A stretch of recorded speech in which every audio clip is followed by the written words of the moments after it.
నా పేరు Vangari Sai Kumar, Boduppal Janasena party. PCC Mahesh Kumar Goud గారు పవన్ కళ్యాణ్ గారి గురించి అనుచిత వ్యాఖ్యలు చేయడం జరిగింది. నేను ఏమంటున్నానంటే, తెలంగాణ రాష్ట్రంలో మరియు ఇతర రాష్ట్రాలలో ఎవరు ఎక్కడ పోటీ చేయాలని చెప్పేసి ప్రజలు నిర్ణయిస్తారు, మనం కాదు నిర్ణయించేది. ఎందుకంటే కాంగ్రెస్ పార్టీ తెలంగాణ పార్టీ కాదు, అది ఢిల్లీ పార్టీ, అది మీకు కూడా తెలుసు. ఇంకోటి హైలైట్ ఏంటంటే, పిసిసి అని చెప్పేసి మహేష్ కుమార్ గౌడ్ అని చెప్పేసి చాలామంది కాంగ్రెస్ పార్టీ నాయకులకు కూడా తెలియదు నువ్వు పదవిలో ఉన్నావని.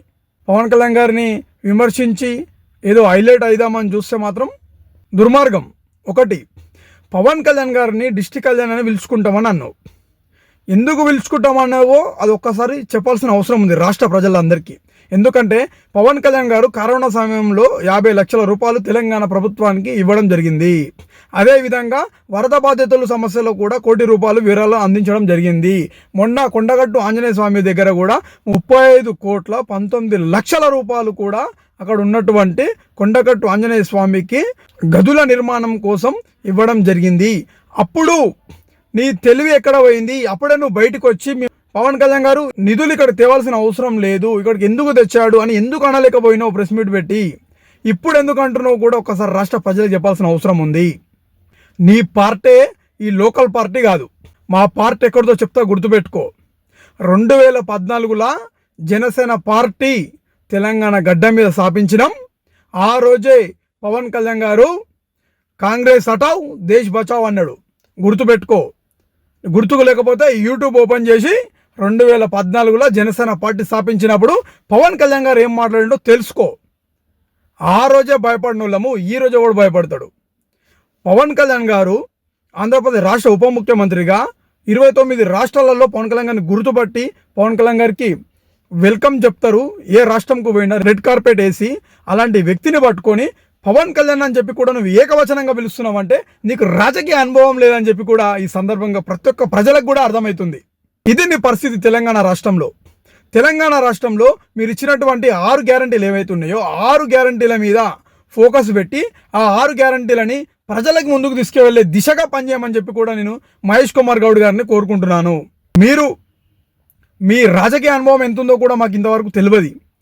తెలంగాణ రాష్ట్రంలో జనసేన పార్టీ ఎక్కడ ఎదుగుతుందని చెప్పేసి, జనసేన పార్టీ ఈ మున్సిపాలిటీలలో పోటీ చేస్తుందని చెప్పేసి మహేష్ కుమార్ గౌడ్ గారికి భయం పుట్టుకొచ్చిందని చెప్పి కూడా ఈ వీడియో చూస్తే ప్రతి ఒక్కరికి తెలిసిపోతుంది.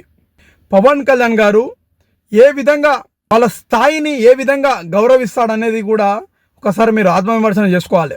మీరు మంగళగిరి పార్టీ ఆఫీస్లో మీ నాయకులు అక్కడ హెల్ప్యాడ్ దిగితే మా నాయకులు వారికి బొక్కేలు అందించి శాల్వాలతో సత్కరించి రిసీవ్ చేసుకున్నారు. జనసేన పార్టీలో ఉన్నటువంటి లక్షణం, విధానం, సిద్ధాంతాలు ఇవి మాకు పవన్ కళ్యాణ్ గారు నేర్పించిండు.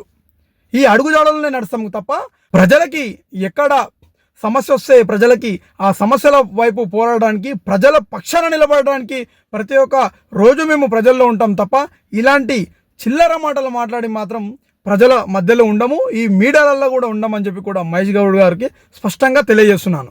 పవన్ కళ్యాణ్ గారి అపాయింట్మెంట్ కూడా మీకు దొరకది తలకిందలు అయినా కానీ, అది మీ స్థాయి. ఈరోజు పవన్ కళ్యాణ్ గారు తలుచుకుంటే 24/7 నరేంద్ర మోడీ గారు ఎప్పుడంటే అప్పుడు వెల్కమ్ చెప్తాడు. అది పవన్ కళ్యాణ్ గారి స్థాయి.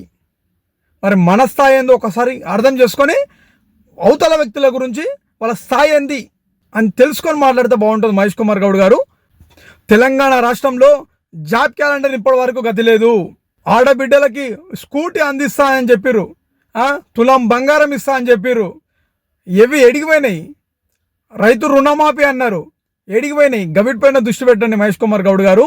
దృష్టి పెట్టి అవి వెంటనే ఏమైతే హామీలు ఇచ్చారో హామీలను వెంటనే అమలు పరిచే దిశగా పనిచేయాలని చెప్పి కూడా నేను జనసేన పార్టీ తరఫున డిమాండ్ చేస్తున్నాను.